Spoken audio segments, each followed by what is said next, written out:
कुपवाड़ा जिले के कोट क्षेत्र के छोटा मोहल्ला सीमावर्ती गांव में अकारण पाकिस्तानी गोलीबारी से सदियों पुरानी और पवित्र मस्जिद को नुकसान पहुंचने के बाद पूरा समुदाय में शोक की लहर है। गोलीबारी से मस्जिद की छत टूट गई है, इसके सौर पैनल नष्ट हो गए हैं और नमाज पढ़ने के लिए रखी गई चटाई बेकार हो गई है। ये केवल संरचनात्मक क्षति नहीं बल्कि एक भावात्मक घाव था जिसने गांव के दिल को झकझोरकर रख दिया है। मस्जिद लंबे समय से न केवल पूजा स्थल के रूप में बल्कि एक आध्यात्मिक अभयारण्य के रूप में भी काम करती है, जहां कोट के लोगों को सांत्वना, एकता और शक्ति मिलती थी। इसके क्षतिग्रस्त होने से गांव के लोग गहरे दुख में हैं।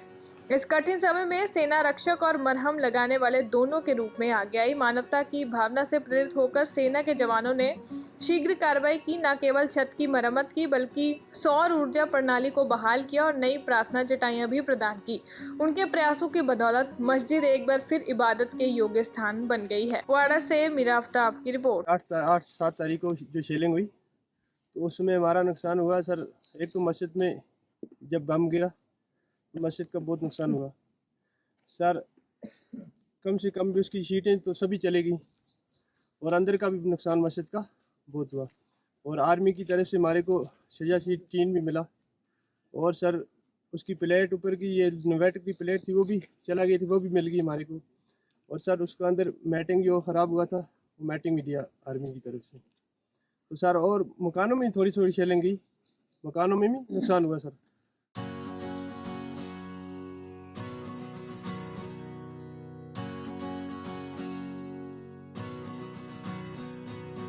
कुपवाड़ा जिले के कोट क्षेत्र के छोटा मोहल्ला सीमावर्ती गांव में अकारण पाकिस्तानी गोलीबारी से सदियों पुरानी और पवित्र मस्जिद को नुकसान पहुंचने के बाद पूरा समुदाय में शोक की लहर है। गोलीबारी से मस्जिद की छत टूट गई है, इसके सौर पैनल नष्ट हो गए हैं और नमाज पढ़ने के लिए रखी गई चटाई बेकार हो गई है।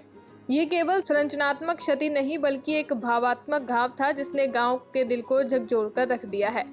मस्जिद लंबे समय से न केवल पूजा स्थल के रूप में बल्कि एक आध्यात्मिक अभयारण्य के रूप में भी काम करती है, जहां कोट के लोगों को सांत्वना, एकता और शक्ति मिलती थी। इसके क्षतिग्रस्त होने से गांव के लोग गहरे दुख में हैं। इस कठिन समय में सेना रक्षक और मरहम लगाने वाले दोनों के रूप में आगे आई। मानवता की भावना से प्रेरित होकर सेना के जवानों ने शीघ्र कार्रवाई की, न केवल छत की मरम्मत की बल्कि सौर ऊर्जा प्रणाली को बहाल किया और नई प्रार्थना चटाइयां भी प्रदान की।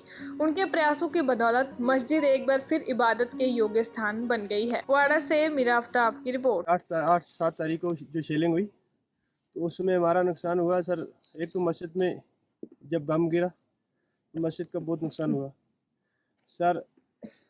कम से कम भी उसकी शीटें तो सभी चलेगी और अंदर का भी नुकसान मस्जिद का बहुत हुआ। और आर्मी की तरफ से हमारे को सजा शीट 3 भी मिला। और सर उसकी प्लेट ऊपर की ये इन्वर्टर की प्लेट थी वो भी चला गई थी, वो भी मिल गई हमारे को। और सर उसका अंदर मैटिंग जो ख़राब हुआ था वो मैटिंग भी दिया आर्मी की तरफ से। तो सर और मकानों में थोड़ी थोड़ी शेलिंग गई, मकानों में भी नुकसान हुआ सर।